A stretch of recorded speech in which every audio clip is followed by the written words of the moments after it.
All right, still to come, we're talking about the British show in Hong Kong. Rugby Sevens kicking off later Friday. We look at why multinationals are keen to get a slice of the sporting action.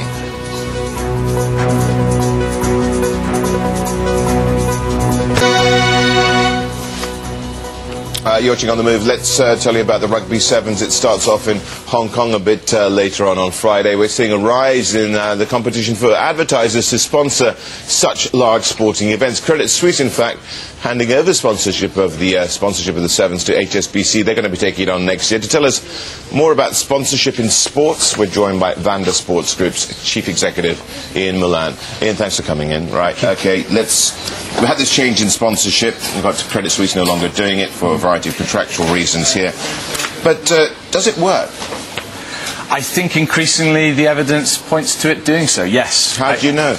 Well, I think the last 10 years what you'll find is the business has evolved so that there are some very solid metrics of measurement available these days.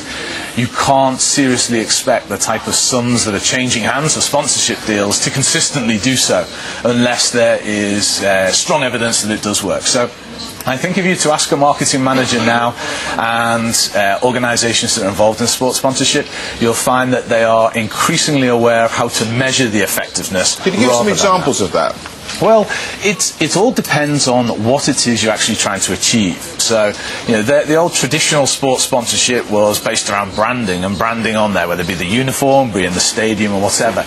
But sports sponsorship is actually about aligning your brand with the sporting property, and then by being able to do that, take that one step further and then activate the sponsorship. So, for instance, with HSBC, as an example for the Sevens, they obviously see the rugby as being a very good market for them because it represents their key client base, for instance. Right, but I mean, just playing devil's advocate, I mean, I'm not going to be sitting there going, oh, I see that the HSBC is sponsoring the Sevens, let me go open an account there.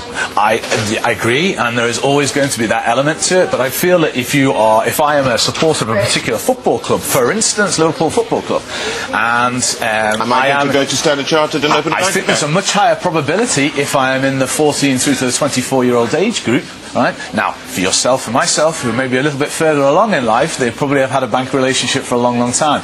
But we may look a little bit more favourably when, with a club and with a relationship that we've got an emotional attachment to. And that's what sports is about. Pick you up on that. Now, if I'm an Everton fan, I'm going to see Standard Chartered going, no way am I going to be opening a bank account if I can close my bank account because and you are talking to an Everton fan, and I probably do feel that way. So there's a good understanding that may be to be the case. But I mean, isn't it the case, let's say, that we take Rangers and Celtic, they have to have the same sponsor, otherwise half the city will not be drinking the beer. Is it on the other person's shirt? Yeah. So I mean, all of these factors have to be taken into account. There's no doubt about it, and particularly when you've got the tribal sports such as football, you've got to think that the Hong Kong Sevens, I think, is different, and I think a lot of the banner events like Formula One, for instance, and golf, they are different, and we do associate them with certain types of individuals participating and certain values associated with the sport that brands want to associate with, which they couldn't get through traditional media. Okay, let's just talk about actual costs. I mean, of course, this depends. The Sevens, for one thing, I mean, I'm guessing it's relatively inexpensive compared to Formula One, for one thing. Yes. I mean, the sports sponsorship business now is valued globally at conservatively between 22 and 25 billion US dollars. And that's been growing 22% a year since about 1986. Even in 2008 and 2009, we didn't see the decrease that an awful lot of the other businesses saw.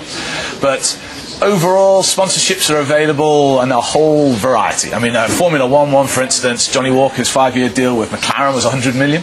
I think Vodafone is something like £200 million, isn't it? Correct, and then there's 3, 4, 5 of them in the Olympics ones, such as Lloyd's TSB. But that's just the upfront cost. Then you've got all the other costs which go along with it, don't they? And you have to realistically budget for at least another $2 for every $1 spent to activate the sponsorship. And this is where so many sports sponsorships go down.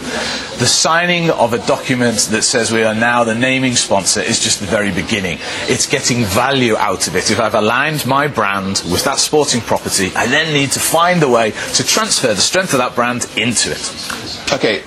Is this a good move by HSBC? Yes. Yes, categorically, yes, it is. We're talking about one of the banner sporting events that happens in this region. We're still talking about one which is very targeted at a very specific market segment, one of which HSBC will be very keen to be communicating with. It's a very popular event. It's one that is held here in Hong Kong but attracts people from all over the world. So yes, as long as the commercial terms that have been put together are attractive, I think that they'll have done a very good deal. Ian Mullane, thank you very much indeed for that. Great talking to you. Vanda Sports Chief Executive there.